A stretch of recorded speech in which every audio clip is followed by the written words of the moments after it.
Hello, you are tuning into Uneducated Guests with Josiah. I'm your host, Josiah. I'm a senior in high school that has to do a project for a college class, but I didn't feel like looking anything up, so here I am.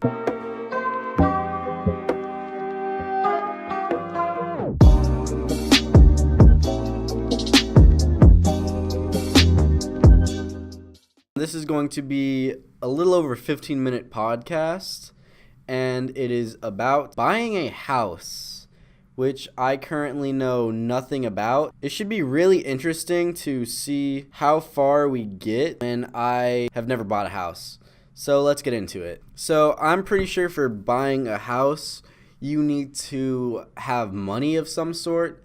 Where that money comes from can be anyone's guess. I mean, you could rob banks. You could get a really nice house then because, you wouldn't have to pay anyone back. And, I mean, if you got caught, oh well, then you've got 3 square meals a day. But, you just robbed a bank, so you should be fine. But so the point is, you just have to have money. But a lot of people go with a loan of some sort to buy their house. You have to pay that back, which is why bank robbing's a more lucrative position on the matter, because you don't have to pay anyone back. And I think that has a lot of benefit for you financially. You can already start saving the money because you don't have to pay it back, and don't have to spend it all in one place. But you can get a loan from a bank, which is what lames do, but you have to have credit for that. So getting credit is a very, I think, hard thing to do. Not necessarily hard as it is complicated and bureaucracy. I do not like bureaucracy because it takes too long, and I don't like filling out papers. But robbing the bank you get an original loan from, that's when you make the money, man. Because you don't have to fill out paperwork. You just have to get a big gun. Okay, that's besides. So getting the money from a loan. So you have to have good credit for a loan, which you have to have a credit card for, which I do not have. I have a debit card. But you need to have money in the first place to get a bank account. And then once you have a bank account, you can apply for a credit card. And then you've got to spend money and pay it back on the credit card every month or so, I think. And that's how you build credit score. And once you've got a high enough credit score, everyone's like, oh, we'll give you all the money you want because we know you can pay it back, right? Well, wrong, because if you don't pay back the loan, your credit score lowers, and then how are you supposed to pay it back because you're in even more debt and they start taking things from you? After you lose your credit, and I'm assuming your house that you just bought with all the credit you made because they loaned you so much money, or this, because I think you have to put up collateral, but if you're buying a house loan to buy a house, then you have no collateral, I'm assuming. You just have a TV, Xbox, you got some Cheerios. They're probably stale by now. They're going to take all of it, They're just going to have the repo men take it in GTA when you're stealing some dude's car because you're with a crooked person. But I mean, so technically banks are just monopolies on stealing money from people that they loan out, and that's why the loans gain over time. So you end up having to pay back more than you even borrowed to buy something that you don't necessarily need in the first place. And I think that's just a giant scam. But once you get the money to buy the house, you've got a house. I think you put your house up as collateral just in case you pay it back. So you've got to keep the job you originally had, or if you're in college, you get a better job because you're not working a minimum wage job. You've got a degree now. You can get $2 more, right? I think. You might not make any more money when you get a degree because degrees in this day and age, a lot of them are worthless. Fine art degrees, why would you need that? What are you going to do, sell paintings? What are you going to do, make paintings? That's fun. I mean, it's fun, but it's not a lucrative business idea. Man, just join the military. That's what I'm doing. I'm going straight Air Force. I'm going to get food. I'm going to get my college paid for. I'm just going to have a grand old time. But, so you've still got to give something back, and that's a job that I'm going to have, but I've got the benefits of serving for our country, America, surprisingly. I know it's not in the best of shape right now, with all the terrible people and riots and government being shut down and blah, blah, blah. government. Can you even get a bank loan right now because the government's shut down? Because technically, I mean, I get that there's federal banks and that there's like state-run banks, but if the federal banks run out of money from the government, can you technically get anything? Because if they steal all like the money from you, because they're still taking money out of our taxes, even though we can't get like, I don't think you can get welfare or food stamps anymore because our government's so garbage. They're like fighting over a wall. I mean, it makes sense though, the wall. I mean, not the wall itself, but the reason he shut down the government because he let them deficit spend, which I learned that word in history the other day, I think. It was an economics class, so I mean, it's a history class technically, but I'm getting some credit for it. Blah, economics, fun. I copy everything. I don't really learn much in high school, but no. So after he let them deficit spend, but it was on like one condition that they would give him money for the wall the next time the bankroll came around, which is this year. And so he shut down the government because they're like, no, we're not going to hold our end of the bargain and we're going to keep our money from you, Daddy Donald. And that's just very rude to him.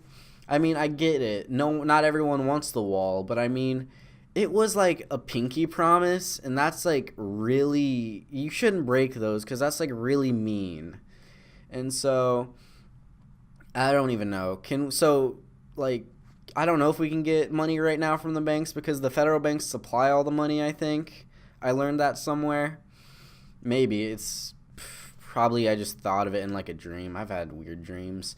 But no, so you have to get money from the bank to buy a house, but you've also got to find a house, which I'm not sure how you find a house. I think you can like look in like this little magazine you used to see on newsstands. I mean, not newsstands. They're like little plastic boxes you could find like outside Mexican restaurants and strip malls, I think is where I used to see them. And like they had car magazines too, but they weren't like magazines. They were like paperback, but like they were that rough newspaper.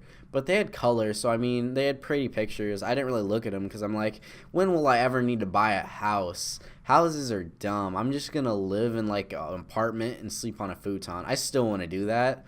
Just saying, I love futons because they're super comfortable. And they're like cheap too. Like buying a mattress is ridiculously expensive. You probably have to take out another loan for that on top of your college loans and on top of your house loans. You know how many loans you're going to need to be an adult? And it's so ridiculous because, like, you're just spending more and you don't even get that money. Like, they're basically taking your money from you and just giving you, like, a fraction of it. And you still have to pay more and more to the banks. And that's why they just keep taking your money. And, like, you can't even take all your money. Like, the Great Depression caused because people were like, we want our money and we want it now. And they're like, you can't have your money because we're gambling it all on stock markets or something like that. And they're like, but it's our money, so why are you gambling it? And they're like, because we're the banks and we're ran by the government and we don't have everyone's money, so not everyone can take it like from us at once because we're the bank and we said so. And that's kind of rude. So like, I mean, that's how they make their money. They make it by gambling off other people's money that put it in the bank. And then they also take like the money from you spend from loans. Like banks are very profitable, but not for like the American people. Like they're just stealing from us. Like bonds, those things are worthless, but that's because they're like money can drop. Like they're like gift certificates basically for money. They're like, oh, that's not worth anything anymore. Sorry, bud, you're kind of just boned. And that's really rude for the banks. So after you find a nice house, you've got to sort of get the loan with the good credit, which you get from a job that you paid for and you spent credit card money and then paid that money back with the money you got from the job, even though you were borrowing money to build your credit card for a useless system. And it's all plastic and like printer work and like computers that make no sense because they're just stealing your money in the end to give you supposed credit in this fake fraudulent system that's over deficit spending and taking your money and just screwing the American people out of all of their like hard-earned everything, like taxes. We're getting those taken from us and stuff like that, which is so ridiculous because why can't we just get free housing if we're spending all these on taxes? They take like what, it was like a third or like a quarter of your paycheck or something like that, I think. And they're just taking all your money. And it's like, oh yeah, you can live off of $300 a paycheck, even though you're putting in 80 hours a week.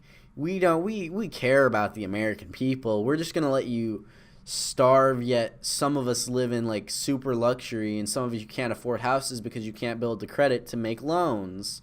And if you can't make credit to make loans, then we don't want you living in our society, and we're just gonna starve you to death. Or put you on welfare programs which tax everyone else that does have enough money to make ends meet, even if it's a burial amount, like you can barely make ends meet, where it's like we're going to tax everyone for your benefit because you can't help yourself, even though you're just lazy and want to steal our money from our taxpayers, even though some of us can't pay taxes because we can't get a job because the bank stole our houses. And you just gotta like buy the house, even though you're probably gonna be in debt for the rest of your life or till you're like old. But if you get a nice retirement fund, I think, like, I know the military has them, I know teachers have them. That's like the only jobs I know that actually have like a retirement pension for sure. But you've got to, like, for military, you've got to put 20 years in, which, I mean, it makes sense because it's like it's a low amount of numbers, because like you're probably gonna die before that happens anyway. If you're like a Marine or something, blockhead, you know, you're gonna be first one in, get shot up, and then I'm coming in a plane. I'm like, ba ba ba ba ba, and I'll probably live and make a lot of money. But that's not the point. I love our troops. A lot of my family's in the military. But that's not the point. You'll have that 20 years worth of money, right? Even though they're going to tax the hell out of it by the time you get out of it, which I think's ridiculous, because the only time they don't tax your pension or like savings is when you're on active duty, not active duty, because active duty is like when you're serving entirely time. It's when you're on tour, that's what it's called, when you're like shooting like the Israelis, and not the Israelis, those are the good guys now, the Taliban and the terrorists, supposedly innocent civilians getting burned, villages killed, and all that fun stuff. So you'll have your nice retirement fund after you pay all your loans off, and you might still have the same house, or you might have been evicted from it and you might be homeless, and they might still be trying to take your money. But you know, that's just a gamble of the American dream. Is it still obtainable? I doubt so, because buying a house in this economy is just overly saturated and overly just complicated now.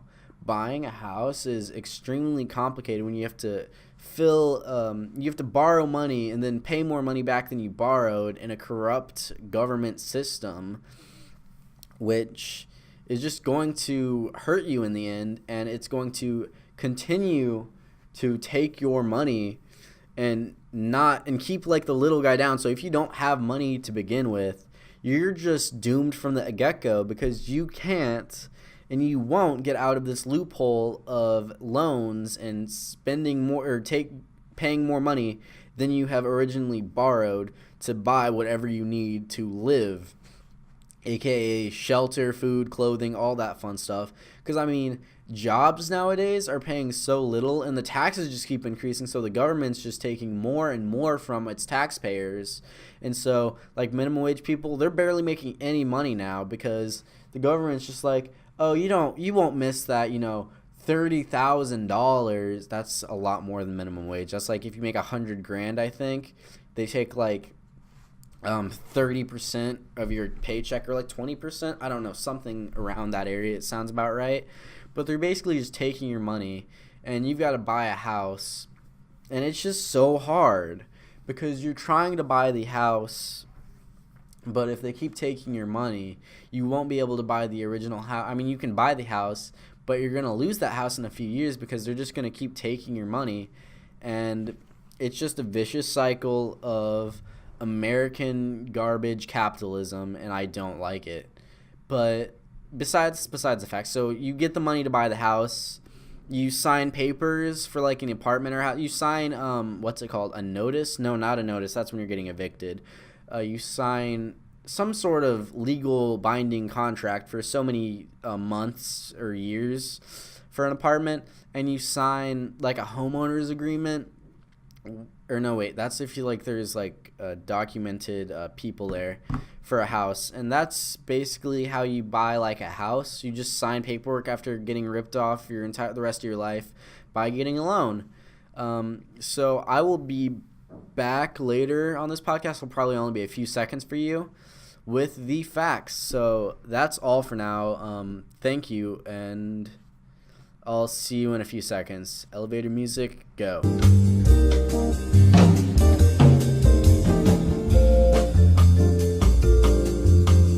Okay, I'm back after doing some slight amount of research.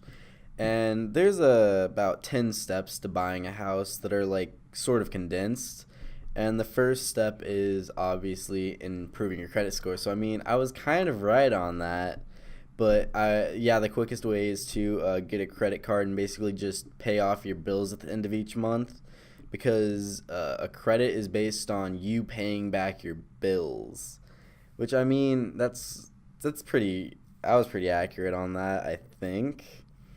But, like, then step 2, you got to decide a budget on your home because, you're still probably broke and have nothing. So, after, like, lenders generally do it to where it's, like, no more than, like, I think 3 to 5 times their annual household income if the home buyer's plans to make, like, a 20% down payment and have a moderate amount of other debt. So, they're basically trying to tell you, you're going to be in debt already because your loans and then plus a house loan. So basically you're just kind of not having much fun right there. Because you're just going to have to still be paying back loans all your life. So I was right about that. But then like the third step is get pre-qualified and pre-approved for credit for your mortgage. So that's like you gotta like provide some financial information for your mortgage banker, such as like your income, amount of savings, and blah blah blah. And like your lender will be like, yeah, this is how much we can lend you, or they'll just be like, yeah, you're awful, and we don't want you buying a house like ever because you're just awful credit score. But yeah. So step 4 is like find the right real estate agent. I mean, there's a lot of them. You can find them on park benches and stuff like that. Just call those numbers a lot. I think they'd really appreciate that. Even if you're not buying a house, just call them. I think they get lonely sometimes, man. But, like, real estate agents are just good for finding information on homes, and they can do a lot of the negotiating and setting up meetings and stuff like that for you. So that's always fun. And, like, step 5 is you got to shop for your home and make an offer. So, like, you've still got that, like, tiny loan the bank's willing to, like, the tiny amount of money the bank's willing to give you. You got to find a home that's, like, I don't know how much lower than that. But you're supposed to, I think, look for a home that's, like, 20% lower than the amount of the loan you're getting because you don't want to go into, I think it's called, like, housing debt or something. I don't know. That's what the 2009 bubble was, I'm pretty sure. But then, like, whenever you, like, find the home and things, you got to get home inspections, right? Because they could just be, like, toying with you. It's, like, really bad, and it's got, like, a lot of problems, so you got to get that thing up to date. Then you got to work with your mortgage banker to select the loan you actually want. And, like, they've got different competitively priced programs and stuff for helping people out. Because every home buyer wants, like, something else. Like, no one's the same. I mean, there's probably a few people that are the same, but that's not the point. We're here for you. But then you got to have the home appraised. So, like, that you're paying a good price for it. And, like, they'll tell, like, your lender will tell both parties or something like that.